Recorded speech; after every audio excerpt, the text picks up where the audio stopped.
বিসমিল্লাহির রহমানির রহিম। যারা আমার সঙ্গে আছেন সবাইকে আসসালামু আলাইকুম।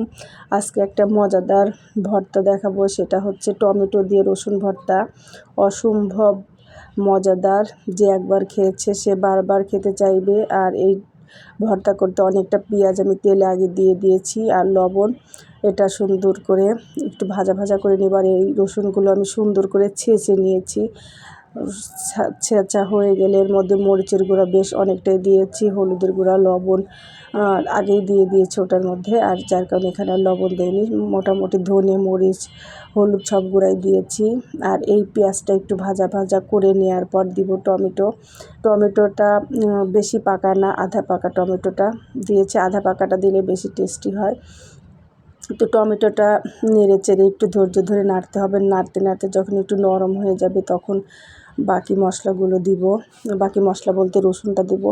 এটা এত মজাদার ভর্তা হয় যে যে একবার খেয়েছে সে আবার খেতে চাইবে, কারণ এটা আমার ছোট মেয়ে কখনোই খায় না, সে একটু ভর্তা কম পছন্দ করে। তারপর আমি জোর করে একটু দিয়েছি যে একটু খেয়ে দেখো। তো একটু খাওয়ার পরে সে পুরা ভাতটা শুধু এটা দিয়ে খেয়েছে। চিংড়ি মাছ রান্না করেছি যেটা তার খুবই পছন্দ, সেটা পর্যন্ত সে ধরেনি, শুধু এটা দিয়ে পুরা ভাত খেয়েছে। আর বড় মেয়ের তো ভর্তা পছন্দ, সে তো খাবেই।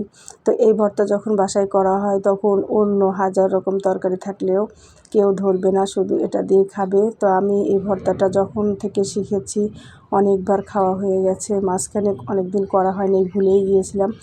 এখন করার পরে আবার, যেহেতু এখন টমেটোর সিজনের, এই জিনিসটা আসলে টমেটোর সিজনে করলে বেশি ভালো হয়। তো এত মজা, পরপর 2 দিন করা হয়ে গেল।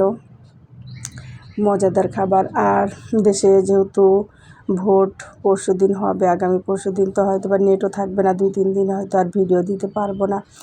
যার কারণে ভাবলাম আজকে টমেটো ভর্তাটা দিয়ে দিই।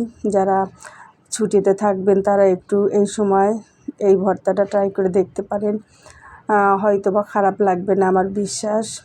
যে কেউ হয়তো বা এটা দেখে ভাবতে পারে যে কেমন লাগবে টমেটো, আসলে খেতে এত বেশি মজা যে কেউ 2 প্লেট ভাত খেতে পারবে এটা দিয়ে, এটার আমার বিশ্বাস আছে। আর আসলে পোলাও, কোরমা, বড়লোকি খাবার দাবার যাই আছে একবার খেলে মুখ ফিরে যায়। আর এই জিনিস খেলে কিন্তু মুখ ফেরাবে না, যত খাবো ততই খেতে ইচ্ছা করবে। অসম্ভব টেস্টি, আর চেহারাটা এত সুন্দর হয় লাস্টে এটা দেখতে। আসলে ক্যামেরায় যতটা সুন্দর হয়েছে ততটা দেখাতে পারছি না, কালারটা আসছে না, তবে খেতে খুবই মজা। যারা আমার ইউটিউব চ্যানেলটি এখনও সাবস্ক্রাইব করেনি প্লিজ একটু সাবস্ক্রাইব করে আমার পাশে থাকবেন। ভিডিওটা পছন্দ হলে লাইক করবেন, কমেন্ট করবেন। এই দেখেন কি জিনিস হয়েছে, একটা ফার্স্ট ক্লাস। আমার মতো মধ্যবিত্ত গরিবের জন্য এই খুবই মজাদার খাবার। বড় লোকরাও একটু চেখে দেখতে পারেন। সবাই ভালো থাকবেন, সে পর্যন্ত আল্লাহ হাফেজ।